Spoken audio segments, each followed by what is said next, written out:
estructuras muy estáticas establecidas tienden a tambalearse cuando les plantean. Aquí mismo, inclusive, cuando lleguen a sus tesis y ustedes propongan que van a desarrollar software, los que vayan a desarrollar software, alguien enseguida les va a decir qué método van a utilizar.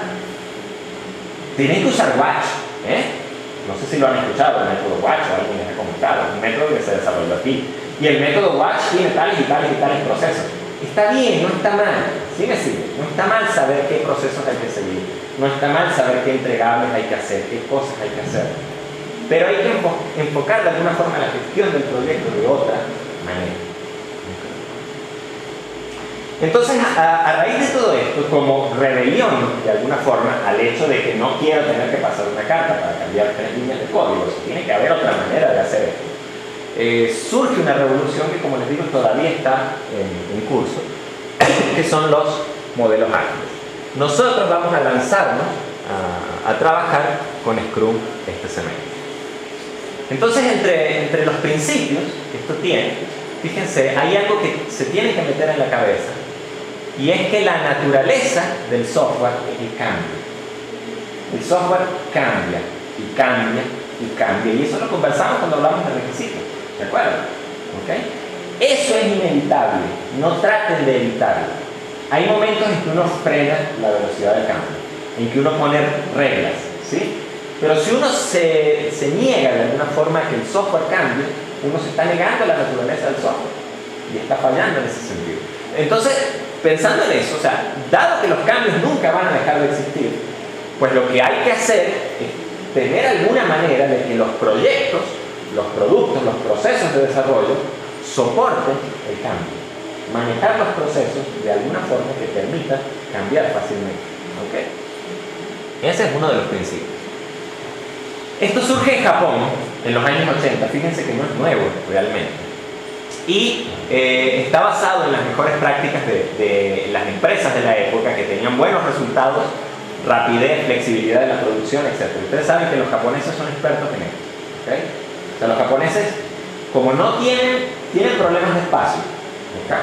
Como tienen serios problemas de espacio, por ejemplo, los tipos cuando producen autos, ellos inventaron, si mal no recuerdo, fueron ellos el término just in time. ¿Sabes lo que es el just in time?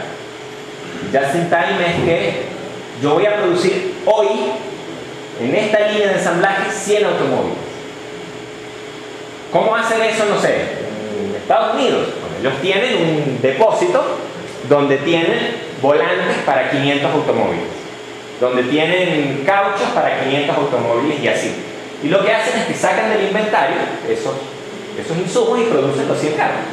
Cuando el inventario baja de cierta cantidad, piden insumos a las empresas que le fabrican los volantes, los cauchos, y llenan, digamos así, los insumos.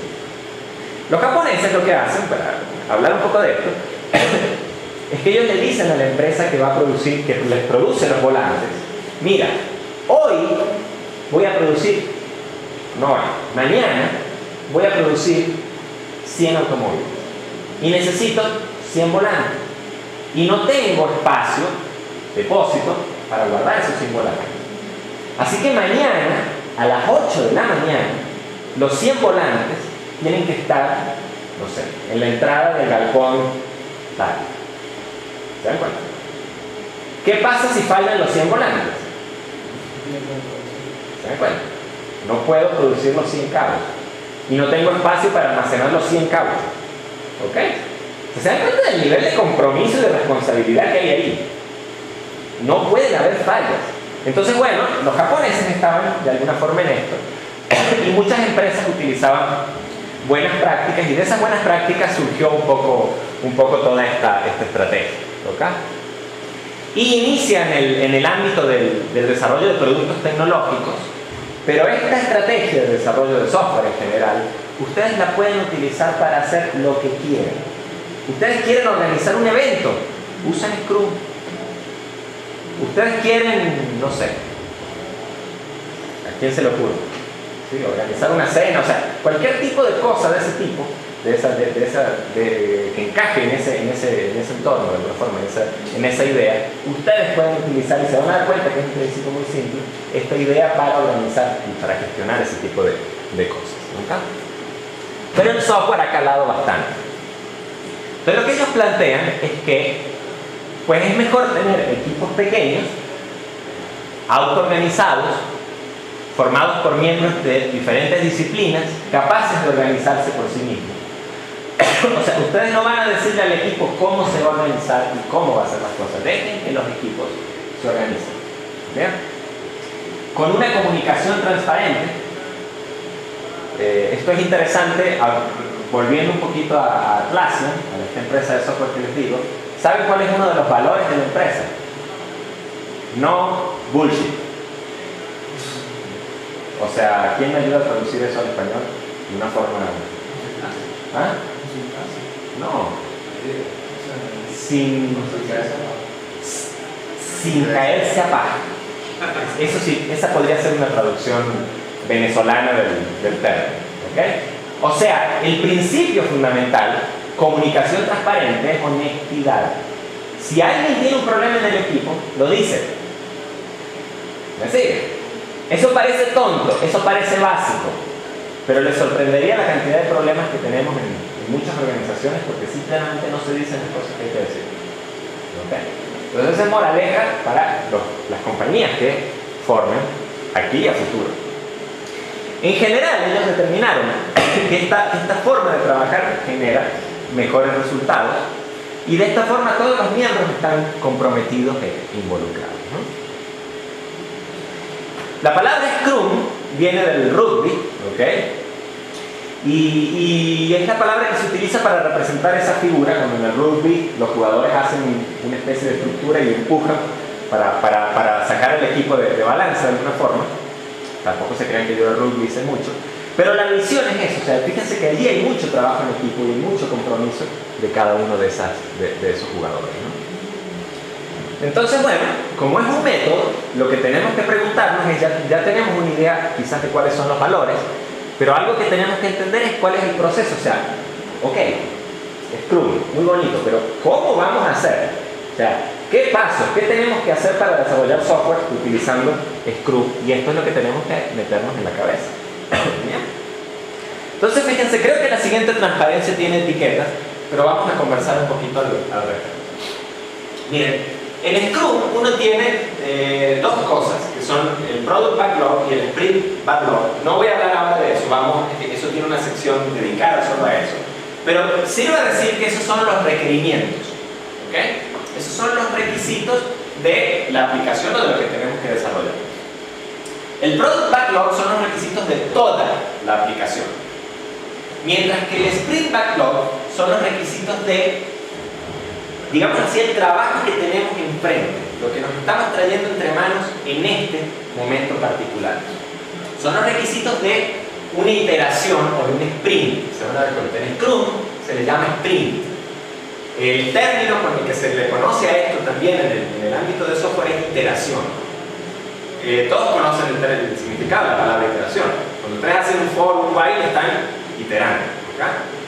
Entonces lo que uno hace, básicamente, es que uno toma los requisitos del producto completo, los trocea, los separa, ya vamos a ver cómo se hace eso, y uno dice, bueno, voy a planificar cierta cantidad de sprints, de iteración. Esas iteraciones duran entre 2 y 4 semanas. Y lo que uno hace, el trabajo que uno hace en esas iteraciones, son las tareas planificadas para esa iteración. O sea, básicamente tenemos toda esta lista de tareas. En la siguiente iteración vamos a hacer esta y esta. ¿Okay? Y esa iteración comienza hoy y termina en 3 semanas. En 3 semanas tenemos que haber terminado todas estas tareas. ¿Sí? Okay. Cada 24 horas, que es ese lazo que está ahí arriba, hay una reunión diaria. O sea, cada 24 horas el equipo se reúne y dice, ¿cómo vamos? ¿Qué hicimos? ¿Okay? ¿Qué tenemos que hacer? ¿Qué problemas tuvimos? ¿Qué vamos a hacer puntualmente hoy, mañana, etcétera? Más adelante voy a hablar un poquito más en específico de eso.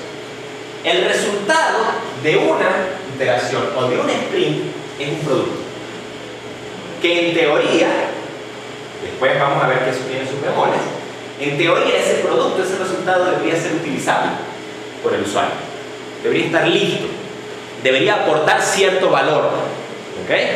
Fíjense que en un sprint uno no hace todos los requisitos del producto completo, ¿se dan cuenta? Uno hace una parte, pero esa parte que uno hace de un sprint, el resultado de un sprint debería generar un valor para el usuario, para el cliente. ¿Estamos de acuerdo? ¿Alguien tiene alguna pregunta sobre esta idea básica general que vamos a ir refinando? ¿Okay? Bien. Como les decía, ahí están las etiquetas. El Product Backlog, requisitos, features de la aplicación. El Sprint Backlog son los requisitos para la iteración, para el sprint. Generalmente son tareas de menos de 16 horas. Los sprints son iteraciones cortas, de 2 a 4 semanas. Ahí hay una reunión diaria y el producto, el resultado es un producto entregable. Ahí está la referencia. Ahora, en realidad, para terminar un producto, si el producto es grande, uno no lo termina en un solo sprint. ¿Se dan cuenta? Uno tiene que potencialmente hacer varios sprints. Entonces esa es de alguna manera la organización que tenemos, ¿no? Ojo, yo ahí en ese gráfico tenía problemas de espacio. Lo ideal sería que uno viera que este sprint está comenzando inmediatamente después de que termine el anterior. Y este está comenzando inmediatamente después de que termine el anterior. ¿Ok? Pero la idea se entiende. Entonces, ¿qué es lo que uno hace? Fíjense, tenemos el Product Backlog, que es la lista de requisitos de toda la aplicación, y uno los está organizando de manera que en la iteración 1 o en el sprint 1, ¿bien? Uno hace ciertos requisitos de ese Product Backlog. En la iteración 2 hace otros, y en la iteración 3 hace otros, y así sucesivamente. Y en teoría, al final de cada sprint, uno siempre tiene un producto que se lo puede dar al cliente y le puede decir, aquí hay un producto con valor, que tiene valor para el cliente. Digo en teoría porque en algunos casos es posible, quizás, que los primeros sprints no generen algo realmente en el fondo usable. Se puede dar ese caso, ¿no? O sea, a lo mejor lo que uno está haciendo en 2, 3, 4 semanas quizás no hay tiempo de generar algo que el usuario pueda decir, yo lo pongo en producción ya. Pero la idea es esa, la idea es generar productos que estén funcionando, que el usuario pueda ver. Yo pienso que después de un par de sprints, uno ya puede empezar a entregar valor, digamos así, al negocio. Cuando yo hablo de valor, estoy hablando de algo, de un producto que el cliente puede usar, ¿okay? que tiene, no quiero volver a usar la palabra valor, ¿okay? Pero que le aporta algo al cliente, que es de utilidad al cliente, que es de usufructo al cliente. ¿Okay? Requisitos. ¿Cómo se manejan los requisitos? Porque hablamos de ese Product Backlog, hablamos del Sprint Backlog, pero no entramos quizás mucho en detalles en el cómo se manejan los requisitos. Entonces los requisitos se manejan con este artefacto que ustedes ya conocen, lo discutimos en la clase de requisitos. Recuerden que los videos están publicados. Y este artefacto se llama historia de usuario. ¿Okay? Entonces, bueno, la historia de usuario lo que hace de alguna forma es que captura la visión que tiene el cliente, que tiene el usuario de alguna funcionalidad particular. Y eso se hace en esas pequeñas tarjetas de cartón, o utilizando algún software especial, o diciendo yo no puedo escribir una historia de usuario en más de tantos párrafos. Sí, es independiente. El instrumento clásico es esa tarjeta de cartón en el que ustedes en un lenguaje muy sencillo describen el requisito. Imagínense los requisitos de un foro web. Hasta este punto todos han usado el foro, seguramente, así que todos tienen más o menos clara cuál es la funcionalidad del foro y qué es lo que hace. Una historia de usuario podría ser algo así como que yo como usuario, y muchas veces empiezan así, yo como usuario, o yo como actor tal, quisiera